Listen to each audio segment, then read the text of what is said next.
Market Journal, television for agricultural business decisions, is a presentation of the University of Nebraska-Lincoln's Institute of Agriculture and Natural Resources. Promotional support is provided by the Nebraska Farmer Magazine.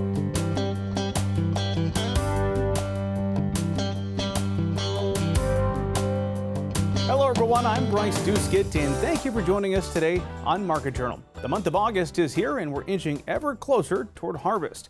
With that in mind, we'll get some updates on late season irrigation from Nebraska Extension expert Steve Melvin a bit later in the show. But first, we have some information on upcoming extension events that you won't want to miss. First, coming up next week, Nebraska's soybean producers will have the opportunity to attend several different soybean management field days. This is a good opportunity for soybean producers to get some great advice on working smarter, not harder.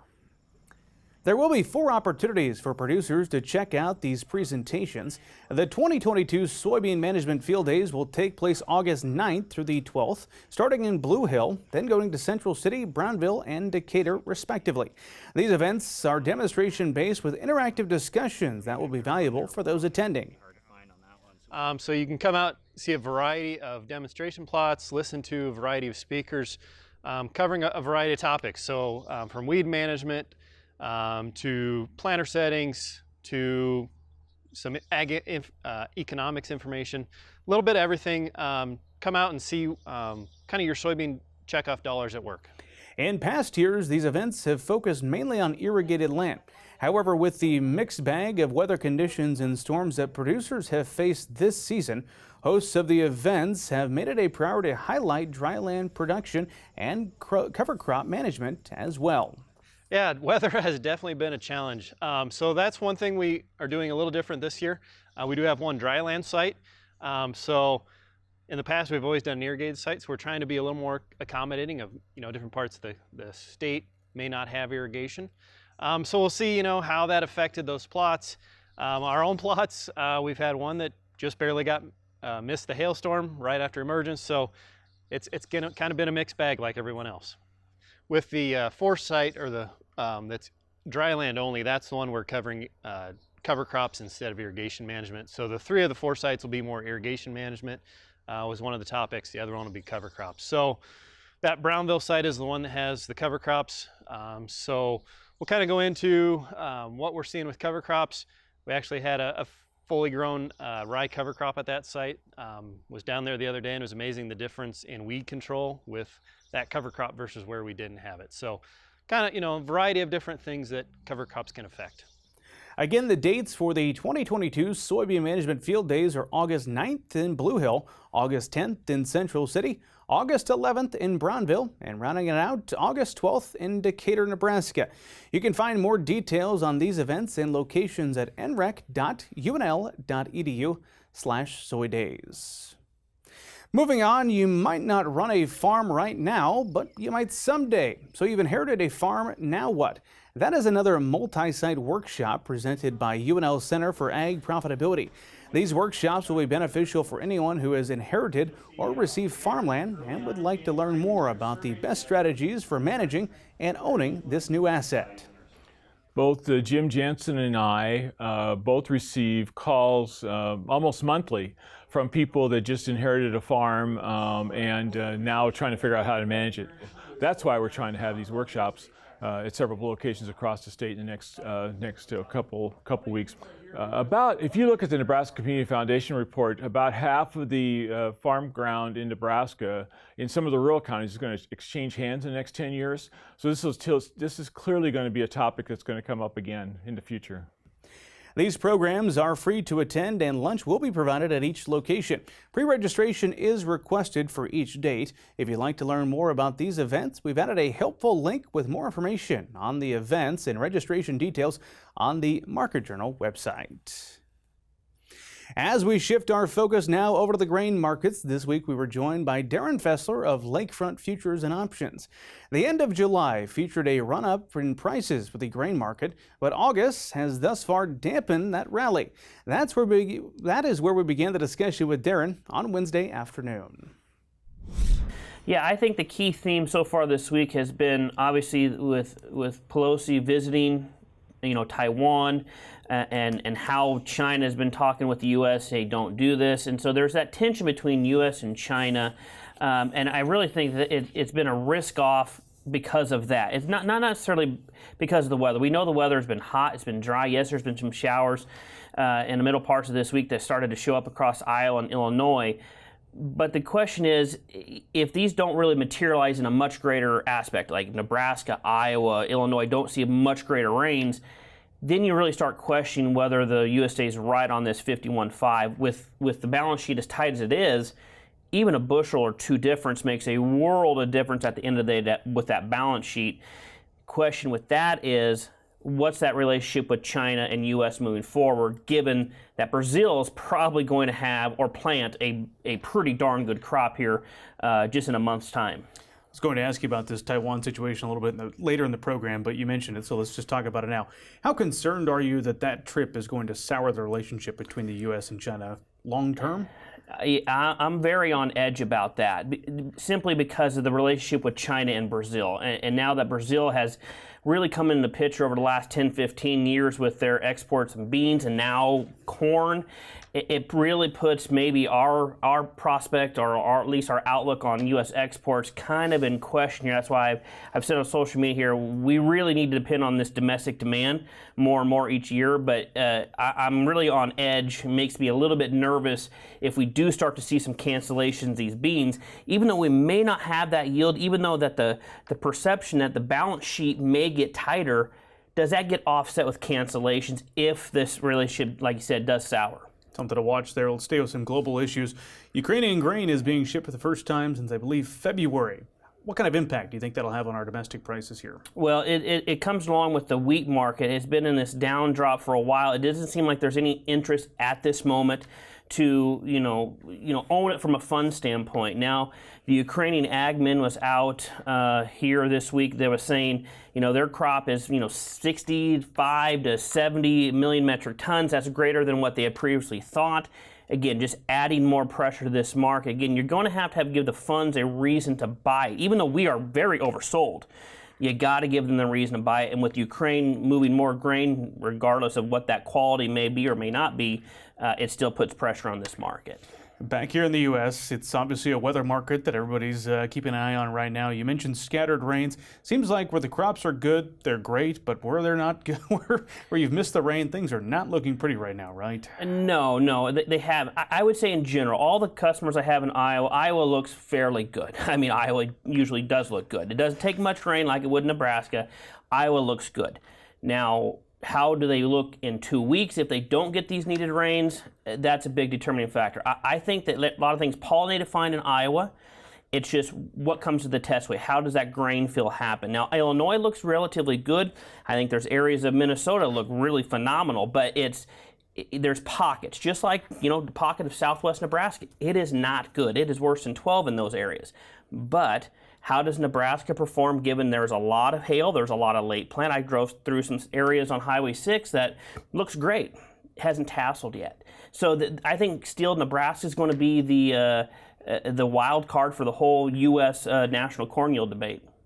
If somebody has not been pricing in new crop, I'm sure they've got some questions at this point whether they've got a good crop or a bad crop, frankly. Either way, if somebody has gotten some of those late rains are sitting pretty good, where are you recommending they should be on selling that? If you get December corn back towards the 630, 650, and you know that you feel like there's a good crop out there, utilize some HTAs, or if volatility starts popping up in some of these options, look to sell some premium, look to sell some calls against that physical bushels. If we get to these levels, you want to unload with some HTAs. And same thing with the bean market. Even though that the balance sheets are tighter here, it's still that aspect of do we move these exports? I think the exports are the big side of things with this balance sheet. And if we do happen to see some cancellations, why not utilize some call options? If you're selling the premium, you're going to be selling much higher levels against that physical if you feel like the crop is out there in your field.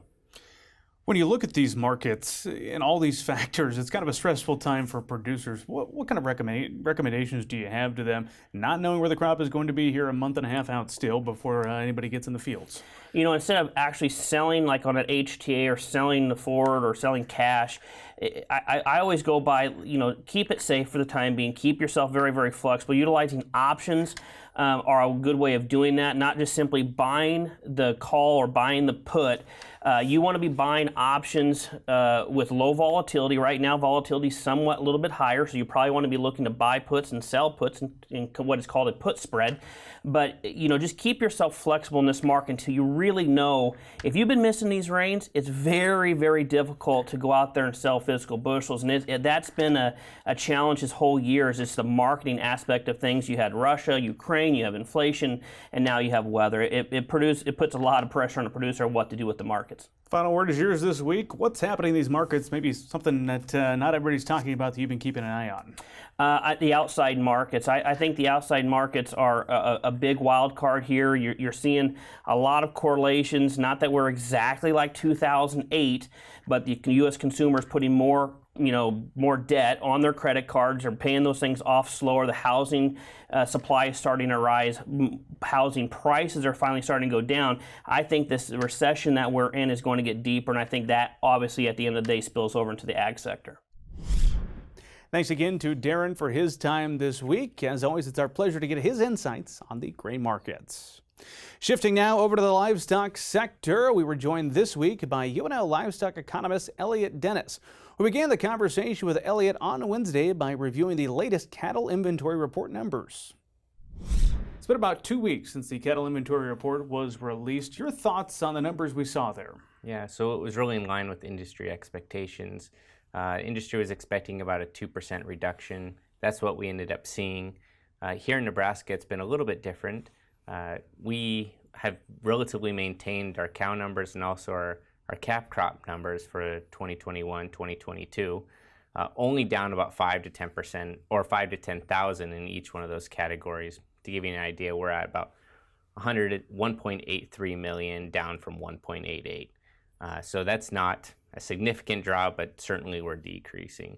Probably the biggest impact that everyone's really been talking about has been the heifers held back for beef cow replacement. That was down about 3.5% nationally to about 4.1 million. To put that in perspective of where we're at nominally, that would be the lowest number of heifers held back for retention really in the last 35 years. So we talk about not only what does this look like today, but what do we look like for potentially into 2023, 2024. Certainly low calf crops expected in those years. Yeah, takes quite a few years to rebound from something like that. Elliott, you recently wrote about the rate of slaughter, and you noted that it's been puzzling. Tell me what you mean. Yeah, so there's been a lot of signals to really retain animals. As we mentioned, prices have been rising. So we know we're kind of really reducing the number of cows. So we would expect prices to really rebound in the following year. So that would be the signal to let's retain, let's try to capture those upswings. But then we've had this conflicting market really signals at the same time. Cold cow prices are up, drought conditions, which really are signaling to liquidate. And really what we've seen is that this desire to liquidate has been greater than the desire to really, eat the costs of higher feed and hay and really trying to be creative in getting more feed. So that's in that sense, it's been puzzling to kind of see those market dynamics play out. And particularly here in Nebraska, when we're talking about a low feed residue, and a lot of people rely, particularly in the sandhills, rely upon winter grazing. If we don't get a lot of good rain here in the next couple months, that could seriously impact their ability to produce throughout the winter. A lot of challenges out there facing the beef cattle producer today. As we look at the issues facing the U.S. economy right now, some people want to call it a recession, some people just want to say it's slowing. Regardless, usually when we have a slowing economy, the rate of beef consumption seems to go down. One, I guess, is that an accurate point? And if so, how do you see that impacting beef prices moving forward? Yeah, absolutely. So I don't think it's any surprise to anyone that the economy is slowing. Like you said, it doesn't matter if we call it a recession. Consumers are buying less, and that's the general sentiment and what we've seen from those numbers. Beef in particular is very sensitive to periods of downturn. It used to be more sensitive to price variation in pork and chicken, less so. now over the last 10 to 15 years. And so really what we talk about, if the economy is slowing down, we would expect beef demand to soften a little bit. Ultimately means for producers that there's a potential for downside price movements as basically processors and retailers demand less of that product. If we're building up to that, then we could be in for potentially lower prices. As we do look at prices, though, right now, live and feeder cattle, price is pretty strong as we sit here early August. Your thoughts on the prices we're seeing? Yeah, I think it's particularly strong. I think that has to do with reflecting the summer months, particularly when we get into our last Labor Day, which is our big last grilling holiday. When I look into the October for live cattle, I think we're pretty much at the peak right now. We probably have another week or 2 weeks of positive price movement there. Then we're probably tapped out for another month or two. That price will start to come down. I think it's, if that price looks appealing for the October contract, I think it's worth considering with your marketing manager if this is a time to lock in some of that price. Feeder cattle in particular are probably have another, for the November contract, probably have another 3 or 4 weeks left. Now, coming up next week, we'll be joined by Mike Briggs of Briggs Feed Yard, as well as Heartland Farm Partners President Jeff Peterson. If you have a question you'd like for me to ask one of them, feel free to email us or get in touch on social media, and I'll be sure to pass your question along. Rich Earnholt, who farms near Elgin, knows soils and nitrogen. Going back to his college days, Rich worked on nitrogen management issues all of his life. Earnholt is excited about a new ag startup that uses image-based prescriptions to efficiently spoon-feed nitrogen to growing corn in season through fertigation. You can get all the details on this nutrient management system in the August issue of the Nebraska Farmer. Well, it is now time for weather with Nebraska Extension ag climatologist and Market Journal Chief Meteorologist Al Dutcher. Well, Al, the precipitation has been sparse at best, and the heat has really been ratcheting it up here in the month of August. How are things looking as we turn to the week ahead? Well, Bryce, this hot, dry trend is continuing. We've seen the very warm temperatures for most of the week. When we did see it cool down, it was only for a day before we rebuild the heat back in. In terms of precipitation, very isolated precipitation and not much in the way where it did fall of significant moisture. Had some reports in central Nebraska, a little bit in east central Nebraska, a few isolated pockets in southwest and the southern panhandle. But outside of that, the vast majority of the state, probably 95% of the state, didn't even get any miserable moisture. And of that 5% that was left, probably half of that didn't even get a quarter of an inch of moisture. So we didn't see any significant relief. And now as we look forward, we do see the heat returning. We do have some chances of precipitation here in the first part of the period, but it looks like the dry trend and the warmer pattern reestablishes itself as we move through next week. So let's take a look at the upper models, and the first thing I'll draw your attention to is that the high pressure system responsible for all the heat is sliding a little bit toward the east. It's going to allow some monsoonal moisture to wrap around the backside, and along with this trough moving across the northern plains, sets up the stage for some precipitation, particularly the northwestern one half of the state has the best odds of moisture as this monsoonal moisture wraps around that high pressure system. And as we get into Sunday morning or tomorrow morning, we're basically going to be looking at this trough moving across the northern plains. We still have a low pressure system that will move from northwestern Kansas into southeastern Nebraska. That should still touch off some scattered, isolated thunderstorm activity across the southeastern half of the state, but very concentrated moisture across the northern plains to the Great Lakes. Now, as we go into Monday, this high pressure system itself is starting to gradually slide toward the east. We'll take that cooler weather off toward the Great Lakes, and we'll start a warming trend. We still see some precipitation chances across east central, southeast, and south central Nebraska, but not widespread in nature.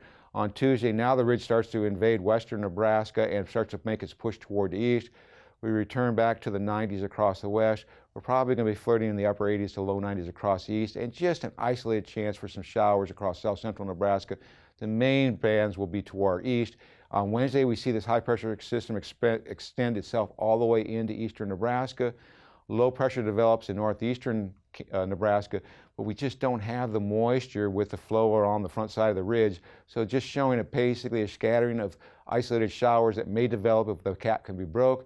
And on Thursday, this high pressure system slides even further toward the east. It's going to be very warm and it's going to be very sticky, unfortunately. Low pressure once again develops in northwest Kansas, another one in southeastern portions of Iowa.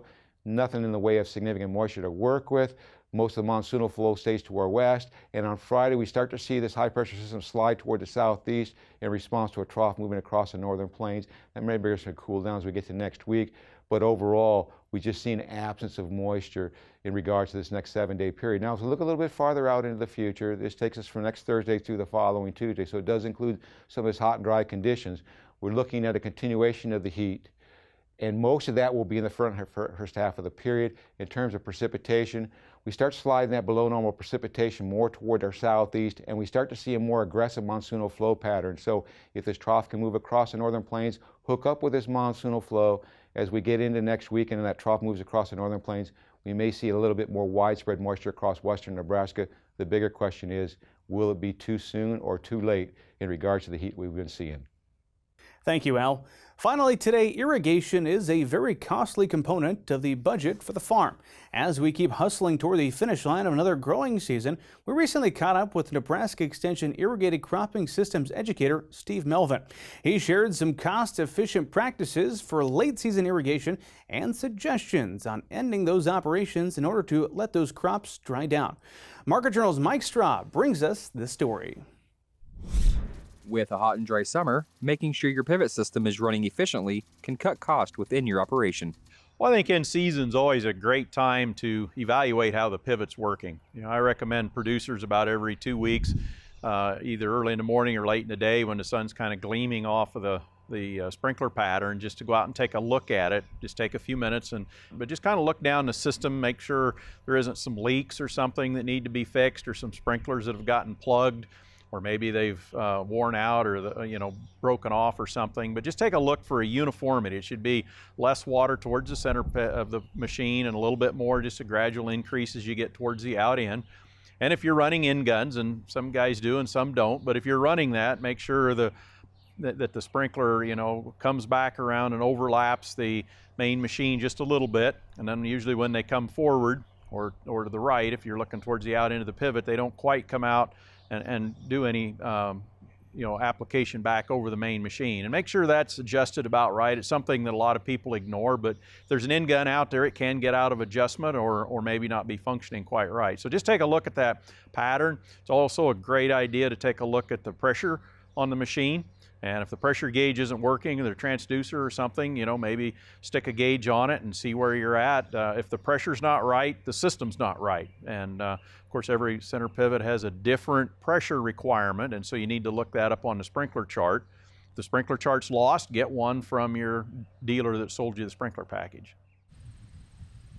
Having an irrigation scheduling tool is important to picking up signs that you might be over or underwatering your crops. Soil water monitoring is probably the most efficient, the best system that you can have out there. But this time of year it's getting kind of late to go put something in out there. It's probably something you want to consider for another year. But paying attention to crop water use, either from the High Plains Regional Climate Center data or some other source, now is probably the best thing to do.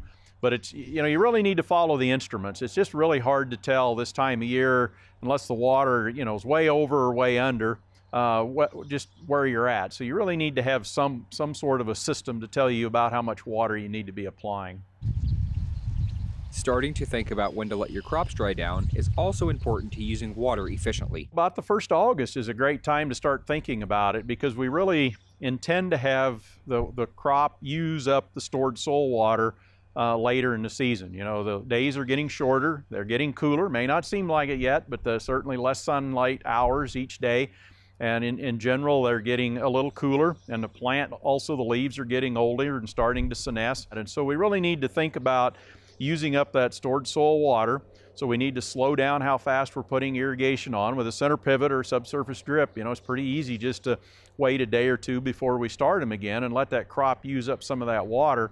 And so it's really important. We don't want to keep the field at field capacity until the 20th of August and then say, there's enough water out there for the crop, and then just make it, grab that water from really deep when it's finishing up. We want to gradually use that water up over a month or 6 weeks or something late in the season. And so I really think, about the 10th of August is a great time to start looking at how we shut down the system and use up that stored soil water.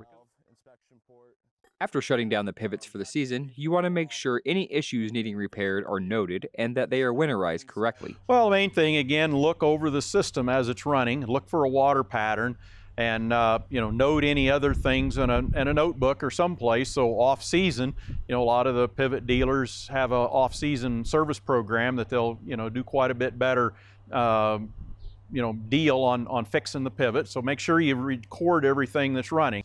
Whether it's a gearbox that's really noisy or something, make sure you note all of those things. And then make sure you get the water out of everything, dump the gravel trap or the stone trap at the end and make sure everything's drained down in the fall before freeze up, to make sure nothing freezes up and breaks. And then, there's not a lot to winterize it, but, it's good to drain the water out of the gearboxes and refill them with oil if time permits, and just kind of take care of business with it. Being the highest energy user on the farm in Nebraska, monitoring your pump efficiency plan is crucial. Well, irrigation is an incredibly valuable part of agriculture in Nebraska, and it's also the highest energy use on the farms and the irrigated farms in Nebraska. And so we really want to think about irrigation fuel use efficiency. And another thing that's good to do in the fall or the winter when you get done is really take a look at that fuel bill and compare that with the amount of water that you pumped. And you can get with Extension Service, and we can help you take a look at that if you're not familiar with it, to really kind of look at the efficiency of your pumping plant and your system and see whether that's something that might need to be worked on off season as well. Thanks, Mike. If you'd like to read more on irrigation practices, there's a plethora of information available at your fingertips. The website to do so is cropwatch.unl.edu. Well, that is going to do it for this week's show. If you did miss a story, be sure you're following us on YouTube and on social media to join in on the conversation.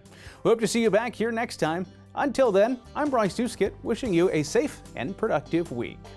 Join Market Journal online at marketjournal.unl.edu. You can also follow us on Twitter, Instagram, and Facebook. Promotional support is provided by the Nebraska Farmer Magazine. Market Journal is produced by the University of Nebraska-Lincoln's Institute of Agriculture and Natural Resources.